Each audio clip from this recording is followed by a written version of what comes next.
Hello, my faithful viewers. Welcome, or if you've already seen my channel before, welcome back. I am the Philadelphia Whovian, and yes, guys, once again, we're going there and back again, and talking about the Peter Capaldi era. Going from this first episode of his tenure to the last episode of his tenure. And right now, we're literally nearing the end of Series 9, and we're doing a review on Heaven Sent, written by Steven Moffat. Oh, and I should clarify, guys, if you have not seen my channel before, I am one of those YouTubers. Yes, I am one of those guys who sits in front of the camera and just talks. Now, guys, just get some food, do something to entertain yourself while you're watching. You can sit through it, you can bear it, you know you can. You know you can. Either way, without further ado, let's discuss Heaven Sent. Okay. Again, written by Steven Moffat, and this story takes place after the death of Clara in Face the Raven. Should I say spoilers before I did this video? Oh, come on. If you're watching a review on Heaven Sent, I'm going to assume you saw Face the Raven. I'm hoping you did. If not, my bad.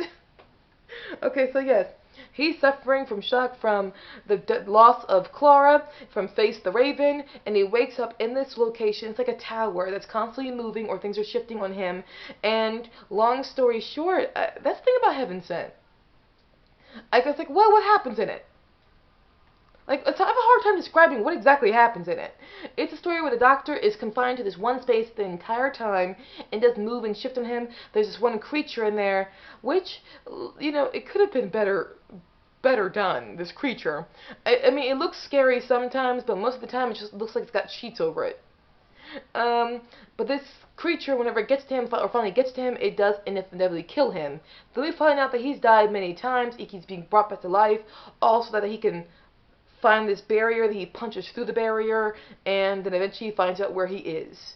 And he says, once he finds out where he is, he grabs a little boy and says, "Tell them I'm here and I'm very angry." So he spent many years, many lives in this, what is considered a confessional dial. Doesn't really say it's that in the episode, but I guess maybe I could be wrong. For all I know, it said in Hellbent, and I forgot. Long story short, it can be one of those episodes where you are, you find out what is happening by descriptions that people tell you afterwards. But, yeah, it's a story where that's it. That's the story.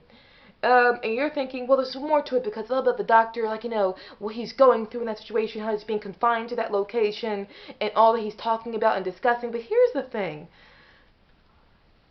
Guys, if you've seen my previous videos, you know that I went from liking this episode to not liking it very much.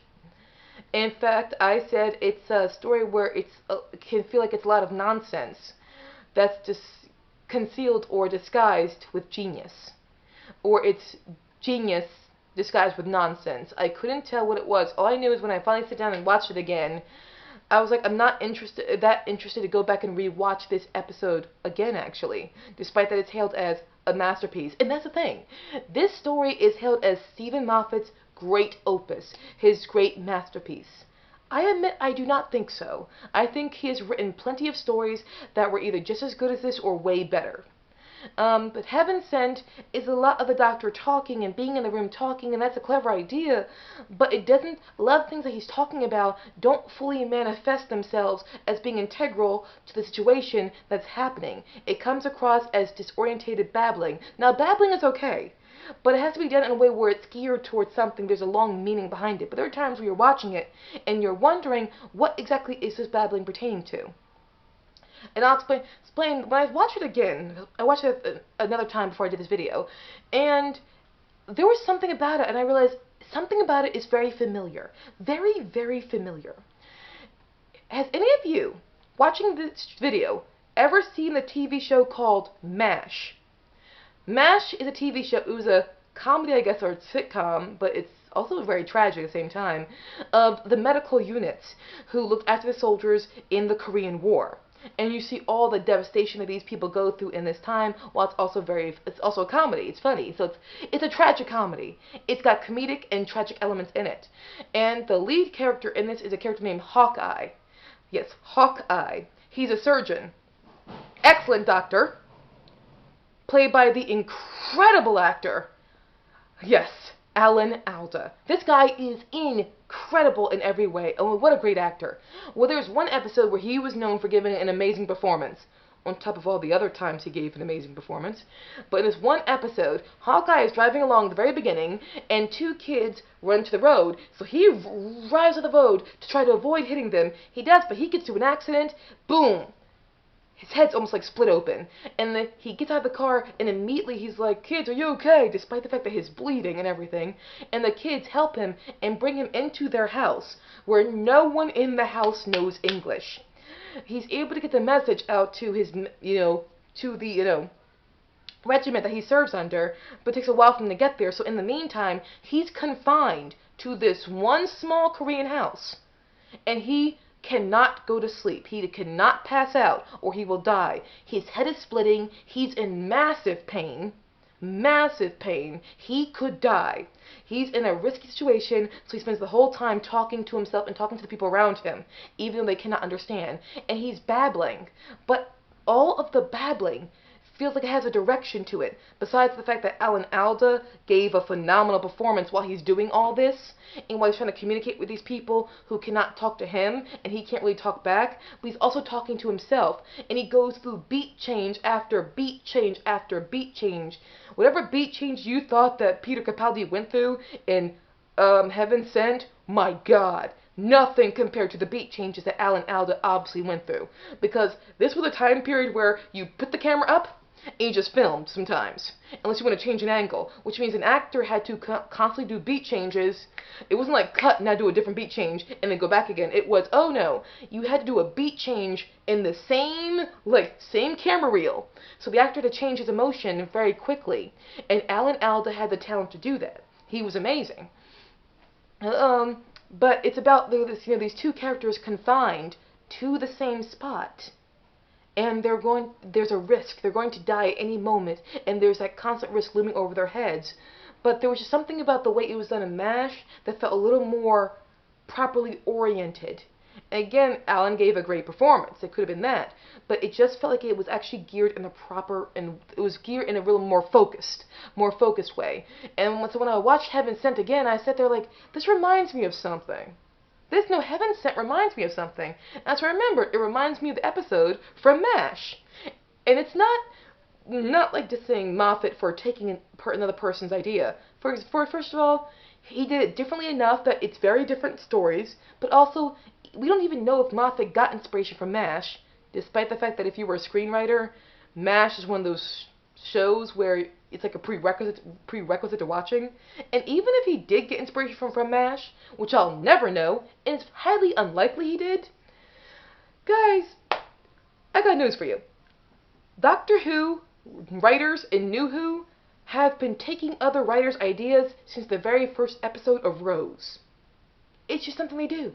Moffat is just better at being more discreet about it, because if he did get the idea from MASH, he took it and did something whole new with it. But still, it was just something about Heaven Sent. It was, again, it just feels like there's a genius to this, but there's also a bit of nonsense to this, or it's much ado about something so trivial. Not trivial, it's much ado about one simple thing. One blatantly simple thing. So we're going to bring all this complication into this simple element to make you think you're getting a masterpiece, but ultimately, are you getting a masterpiece, or are you getting a lot of genius to hide the fact the idea is very, very simple? It's actually not this complicated thing. It's just there. And two people describe this best to me. I'm not going to mention their names. I never do.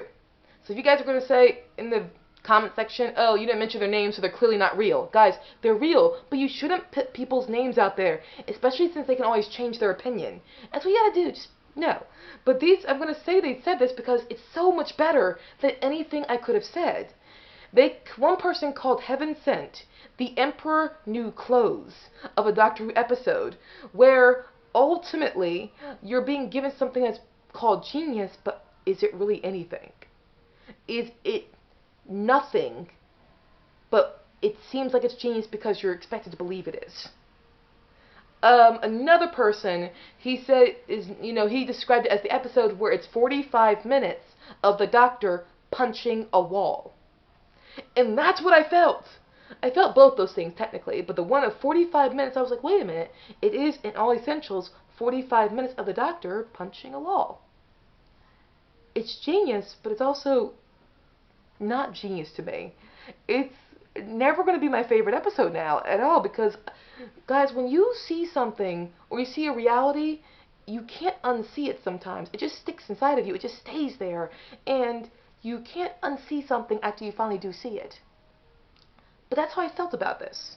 That's really how I felt about this. And I know it's not what people want to hear, but it's nonetheless quite true. I'll stand by the fact that I think Moffat has written stories that I think are overall better or superior to this in many ways. It's not a terrible story, but it's not going to be one of my favorites, despite everyone's obsession with it being their favorite. Or, it's okay if it's your favorite. It really is okay, guys. It really is. And I understand exactly why it's your favorite. It's a very, very interesting story. It's just not something I'm going to cherish as much as I will cherish other episodes, Moffat and non-Moffat related. That's all it is. And again, the idea of an actor being by themselves in this one area, giving this great performance, that is very true. Peter Capaldi gave a lot of great moments in this, but I stand by what I said before. I don't know. Again, I don't know who's the problem here. Be it the audio people, the tech people, the director, those people who don't know how to moderate the audio, or Peter himself. I don't know. But the dialogue could have been better enunciated. Sometimes. I'll never know who's the problem here. Again, it could be bad ADR sometimes, which they're not focusing. And that's the problem with series 8 through 10. There's not always enough focus on making sure that the actors' words are the most important things that are happening. Because there's oftentimes spectacle, there's music, there are things to drown out the actor's voice. Sometimes it's just best to give the actor time to get the lines out, because this is Doctor Who. The performance is in the actors, in what they convey, and everything else is added onto it to add another great element to it, but the actors need to be allowed to convey the story with their dialogue. That's what makes the story good, or it makes the story the best. It's not just the spectacle you're being given and the story itself, it's how the actors are allowed to communicate the story. That also adds to it as well. That being said, visually, Heaven Sent is an amazing story. It would be better, I always say Sins of the Father, it would be better if series 8 and 9, though, was not so hell-bent on this dark, dead color palette. Because whenever that happens, even if the story is good, it doesn't stick out. This color palette works for Heaven Sent. Unfortunately, because it's the same color palette of almost every single story, in series 8 and 9, with the exception of Mummy on the Orient Express, it just fades into all the other stories when it comes to color palette. So, Sins of the Father, I say that. So, this is my review of Heaven Sent. Have you watched Heaven Sent? I don't know why you would watch this video if you have not watched Heaven Sent. But either way, let me know in the comment section if you like Heaven Sent or not. It's okay if you love it. I get why you love it. Just don't hate me because having a different opinion. Or, it's okay to disagree with me. It really is. Just respect that I can disagree with you. That's all I'm asking. Guys, thank you so much for watching. You are great, you are wonderful, and I hope to see you again very soon. Peace out, guys. You guys were phenomenal. Bye, guys.